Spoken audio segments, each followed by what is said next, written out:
Anak, pinakain mo ba yung pusa?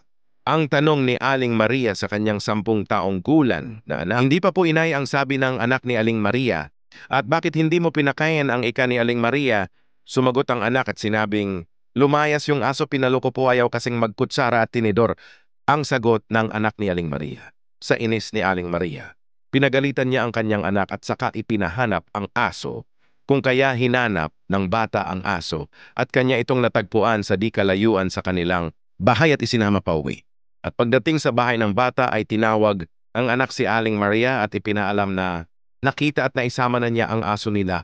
Sumagot si Aling Maria at sinabi ng pasigaw sa anak, o sige, ipaghain mo na yung aso sa lamesa at turuan mo na din uminom sa baso para sulit ang kaingutan mo. Kung ayaw, pabigyan mo ng straw para mas gumanda ka sa kabubuhan mo.